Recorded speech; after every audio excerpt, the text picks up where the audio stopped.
जी student अस्सलाम वालेकुम। उम्मीद करती हूँ बेटा आप सब ठीक हैं। आज का लेक्चर मैं स्टार्ट कर रही हूँ विद द नेम ऑफ़ अल्लाह।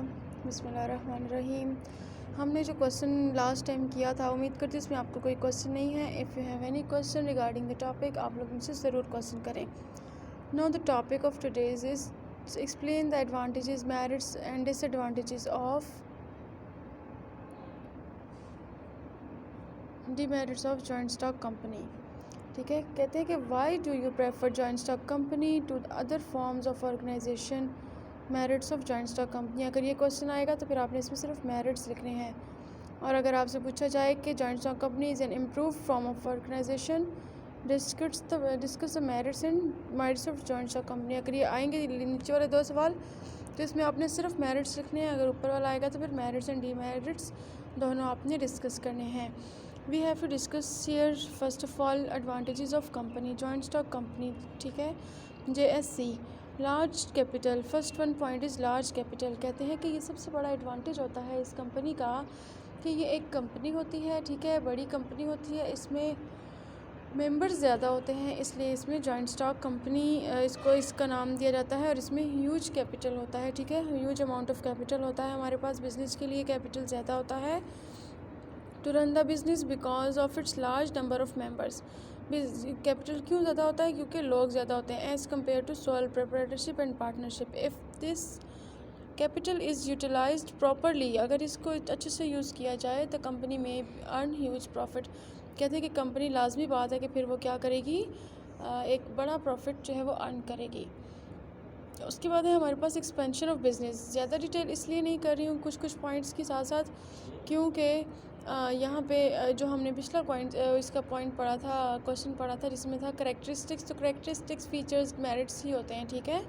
अच्छा, उसमें कहते हैं expansion of business. Expansion of business is कि बिज़नेस को बढ़ाना। कहते हैं कि JSC sells the shares, bonds and debentures to collect a large amount of finance which helps to expand the business easily. Business को ईज़ीली बड़ा करने के लिए, एक्सपेंड करने के लिए क्या ज़रूरी है, ये क्या कौन सी स्ट्रेटजी अपनाते हैं?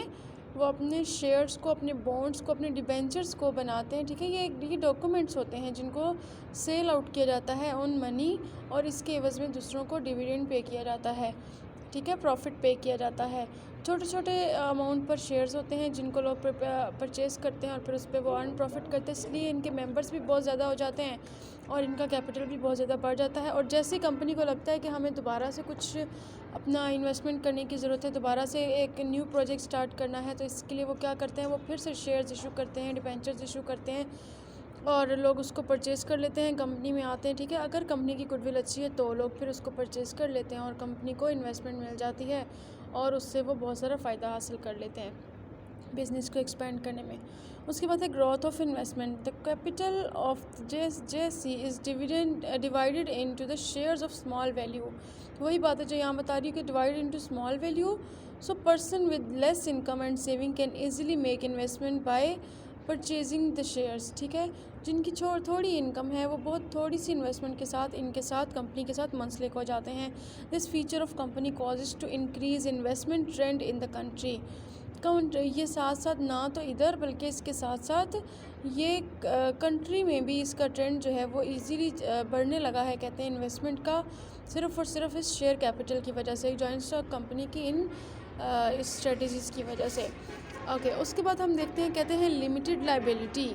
यहाँ पे लोगों की लाइबिलिटी लिमिटेड होती है। लास्ट में भी आयशा ने मुझसे क्वेश्चन किया था, आंसर वाज कि यहाँ पे लाइबिलिटी लिमिटेड कैसे होती है कि क्योंकि कहते हैं the liability of owner is limited to purchase the shares, क्योंकि उन्होंने शेयर परचेज़ किए हुए होते हैं। जब शेयर परचेज़ करते हैं तो फिर जितने का शेयर होगा सिर्फ उतनी ही लाइबिलिटी होगी, उतना ही वो लॉस बेयर कर सकते हैं। कहते हैं कि इन केस ऑफ लॉस और insolvency of company the shareholders are not required to pay anything more than the face value of the share, ठीक है। जितने का शेयर परचेज़ किया होगा, लेट सपोज अगर वो 100 का है और उन्होंने जो है वो 112 का परचेज़ किया था, तो या उनको प्रॉफिट 12 हुआ है 100 पर, या फिर लॉस हुआ है तो 2 का, 4 का, 10 का, तो कहते हैं कि अगर जितना मर्ज़ी कंपनी को लॉस हो जाए, ज़्यादा से ज़्यादा कितना नुकसान हो सकता है, 100 रुपया, जितना कि उनके शेयर का फेस वैल्यू था, ठीक है।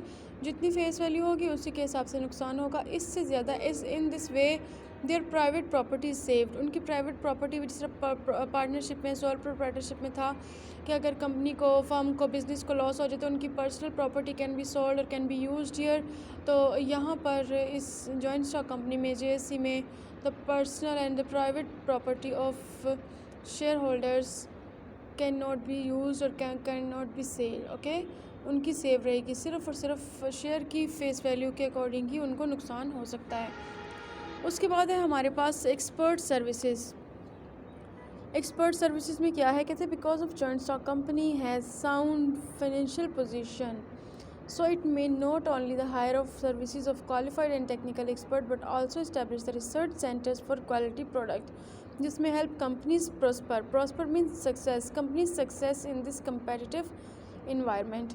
कहते हैं कि एक्सपर्ट सर्विसेज होती हैं क्योंकि ये बड़ी लेवल पे कंपनी होती है, फिर इसलिए ये लोग सर्च करके क्वालिफाइड टेक्निकल एक्सपर्ट्स को हायर करते हैं, उनके थ्रू अपना काम करवाते हैं, और ये रिसर्च सेंटर्स से भी क्वालिटी प्रोडक्ट्स को जो है वो वहाँ से फाइंड आउट करके उनको बनाते हैं अच्छे तरीके से। एक्सपर्ट्स को यूटिलाइज़ किया जाता है, और उसके बाद क्या कहते हैं कि फिर मार्केट में, कंपेटिटिव मार्केट में कंपटीशन के लिए इनको एक ऐसा इन्वायरमेंट मिल जाता है कि जिससे कि ये कंपनीज प्रॉस्पर अचीव कर सकते हैं, ठीक है। उसके बाद है हमारे पास increase in government income. Government income कैसे इंक्रीज़ होती है, इसमें कहते थे company pays different types of taxes to government like income tax, sales tax, excise and important duty tax वगैरह, ये which increase the government income. ये सारे के सारे taxes side by side, place to place उनको पे करने पड़ते हैं, और फिर ये सब पे करने के से क्या होता है कि गवर्नमेंट की इनकम अच्छी हो जाती है। Long life, obviously joint stock company has a long life. Last time हमने जैसे कि पढ़ा था पिछले क्वेश्चन में कि जब तक कि कंपनी बंद ना हो जाए, कंपनी की इंसॉल्वेंसी ना आ जाए या ऐसा कुछ ना हो, तो तब तक ये कंपनी चलती रहती है, ठीक है। अदरवाइज़ इस कंपनी में कोई भी किसी किस्म के लॉस की टेंशन नहीं होती। कहते हैं joint stock company has long life if no one or more is one or more than or one share holder die, become insane or sell their shares or declared insolvent. इससे company को कोई फ़र्क नहीं पड़ता। No different, it make no difference to the conduct of company because new share holders can take their place easily. किसी भी एक partnership की तरह यहाँ पे किसी भी एक पार्टनर के, किसी भी शेयर होल्डर के मर जाने से, उसके रिटायर होने से, मतलब उसने अपने रिटायरमेंट क्या है इसमें कि उसने अपने शेयर सेल कर दिए, तो उसके शेयर सेल करने से, किसी के परचेज़ कर लेने से, किसी के आने से, किसी के जाने से, किसी के इंस्टॉलमेंट होने से कोई फ़र्क नहीं पड़ता। क्योंकि अगर एक पर्सन इंस्टॉलमेंट हो रहा है तो उसका कंपनी से इतना ही ताल्लुक़ है, जिस तरह कि इसकी लायबिलिटी लिमिटेड है ना, इसी तरह इसका यहाँ पे भी सिर्फ उतना ही ताल्लुक़ है जितना कि उसने लिया है उतना ही वो पे करेगा, इतना ही कंपनी उसके लिए रिस्पॉन्सिबल हो सकती है सिर्फ। उसके बाद कहते हैं less chances of corruption, the government audits the various statements regarding the incomes and expenses of a company from time to time, so managing authorities get less chances of corruption। Corruption इसलिए नहीं हो सकता क्योंकि account से लेकर management और हर चीज़ को, एक एक चीज़ को, एक एक वाउचर को अच्छे से वेरीफाई किया जाता है, हर रिसीट्स को देखा जाता है। तो अच्छे से जब इनका ऑडिट किया जाता है गवर्नमेंट की तरफ से, तो फिर क्या होता है कि यहाँ पे करप्शन के चांसेस कम हो जाते हैं, लोग गलती नहीं कर सकते। उसके बाद है law cost of production. Cost of production law होती है, क्यों लॉ होती है? क्योंकि इन्होंने ह्यूज अमाउंट में इसको फाइनेंस के तो पैसा लगाया होता है, गवर्नमेंट के इंसेंटिव्स भी इन्हें मिले हुए होते हैं, मॉडर्न टेक्निक्स को यूज़ कर रहे होते हैं। और उसके बाद कहते हैं कि वास्ट मार्केट में एक possible for a joint stock company to produce goods in large scale at a competitive lower cost. क्या होता है कि थोड़ा सा उन्हें ज़्यादा सारा, बहुत ज़्यादा सारा सामान ख़रीदते हैं, जिसकी वजह से क्या होता है उन्हें वो कम पैसों में मिलती है, क्योंकि रॉ मटेरियल को वो गवर्नमेंट की हेल्प से भी इंसेंटिव्स उनके पास होते हैं। तो रॉ मटेरियल को जब वो परचेज़ करते हैं तो वो उस पर लोअर प्राइस पे परचेज़ करते हैं, उनको लोअर प्राइस पे मिल जाता है क्योंकि वो उसकी क्वांटिटी बहुत ज़्यादा होती है। और फिर इसकी वजह से क्या होता है, low cost of production causes to increase the profit of company. फिर जितनी कॉस्ट कम होगी प्रॉफिट उतना ज़्यादा होगा। उसके बाद कहते हैं public confidence. Joint stock company is created by law and perform its function according to the provisions of government. Moreover, the company has has to publish its performance and accounts so it can easily win the public confidence। क्योंकि कहते हैं कि law की तरफ से इसको बनाया जाता है, ठीक है, पब्लिश किया जाता है, परमिशन लेके किया जाता है, एक ये ब्रांड बन जाता है। गवर्नमेंट की तरफ से इसको प्रोविजंस दी जाती हैं, इसको परमिशन दी जाती हैं। उसके बाद क्या होता है, लीगली मतलब कि इसको अथॉरिटी दे दी जाती है। फिर इससे क्या होता है कि company has to publish its performance and accounts, अपने अकाउंट्स और सारा कुछ इसका क्लियरली पब्लिक के सामने होता है। उसकी वजह से क्या होता है कि ये पब्लिक कॉन्फिडेंस हासिल कर लेते हैं। जिस तरह से इसमें हम कोई भी ब्रांड की एग्जांपल ले सकते हैं कि जब कोई ब्रांड ओपन होता है, जैसे कि पेप्सी ब्रांड है, तो आप देखें कि वो लीगली जो है वो गवर्नमेंट से मुंसलिक भी है, ठीक है, उसको उन्होंने रजिस्टर्ड भी करवाया हुआ है। रजिस्टर करवाने के बाद वहाँ पे जो भी काम होते हैं, जो फार्मूले यूज़ होते हैं और कौन कौन से डायरेक्टर्स हैं, मैनेजर्स हैं, उनकी उनके हायर एक्सपर्ट्स हायर्स हैं, उनकी क्या मशीनरी, उनकी क्या एक्टिविटीज़ है, ईच एंड एवरीथिंग ऑडिट किया जाता है। और उनके इस ऑडिट पर जो भी उनको परमिशन मिलती है, फिर उस पर हम जैसे लोग, हम पब्लिक जो है फिर ट्रस्ट करते हैं, ठीक है। और उनके इस ट्रस्ट की वजह से क्या होता है कि उनको पब्लिक कॉन्फिडेंस मिलता है और उनके बिज़नेस में फ़ायदा होता है। उसके बाद है डेमोक्रेटिक सेटअप। डेमोक्रेटिक सेटअप क्या है, ये मैंने पिछले क्वेश्चन में बताया था कि जमहूरी उनका सेटअप हो जाता है। Company has democratic setup because all business matter are settled according to the decision of majority in the meeting of board or directors और shareholders। जो भी डिसीजन लिया जाता है, इनका डेमोक्रेटिक सेटअप इसलिए होता है कि जो भी डिसीजन लिया जाता है वो मेजॉरिटी को देख कर लिया जाता है। ये नहीं होता कि किसी एक ने डिसीजन लिया और उसको ओके कर दे, नहीं, बल्कि मीटिंग बिठाई जाती है और उसके अंदर शेयर होल्डर्स भी मौजूद होते हैं, उसमें अंदर बोर्ड ऑफ डायरेक्टर्स मौजूद होते हैं। सब का जब एक डिसीजन होता है उसको एंड पे फाइनलाइज किया जाता है। उसके बाद हमारे पास है साउंड क्रेडिबिलिटी। क्रेडिबिलिटी इसमें क्यों साउंड होती है, कहते हैं joint stock company can get huge amount of loan from banks and other institution to expand its business due to government restriction and having valuable assets. क्योंकि इनके पास गवर्नमेंट रिस्ट्रिक्शंस भी होती हैं, बहुत सारी चीज़ें गवर्नमेंट इंसेंटिव्स के तौर पे। उसके बाद कहते हैं कि हैविंग वैल्यूएबल एसेट्स, इनके पास वैल्यूएबल एसेट्स भी होते हैं। तो लोन देने से पहले फाइनेंशियल इंस्टीट्यूशन को इन पर ट्रस्ट होता है कहीं ना कहीं। क्यों इंटरेस्ट होता है, क्योंकि उन्हें पता होता है कि ये गवर्नमेंट से रिलेटेड है, ठीक है, वहाँ से मंजूर शुदा है, तो एफिलेटेड है। उसके एफिलेशन की वजह से उसको लोग एडवांस में इनको लोन पे कर दिया जाता है, क्योंकि उन्हें पता है कि ये वापस कर देंगे, और नहीं करेंगे तो फिर इनके एसेट्स को सेल करके, इनकी कंपनी को सेल करके, या फिर गवर्नमेंट से इनको क्लेम करके लीगली इन पर सू करके इनसे लिया जा सकता है प्रॉफिट, इनसे अपना इंटरेस्ट और अमाउंट वापस ली जा सकती है लोन की, ठीक है। तो इसलिए इनको इस चीज़ की परमिशन होती है और ये इनके लिए एक एडवांटेज है कि इनको लोन मिल जाता है। उसके बाद है हमारे पास ईजी टू सेपरेट। कहते हैं कि any member can separate himself और withdraw his investment easily from JSC by transferring his share और selling them at stock exchange. कहते हैं कि किसी और को भी और स्टॉक एक्सचेंज में भी जाके अपने शेयर्स को वो कभी भी सेल कर सकते हैं, निकाल सकते हैं, इन्वेस्टमेंट अपनी वापस ले सकते हैं।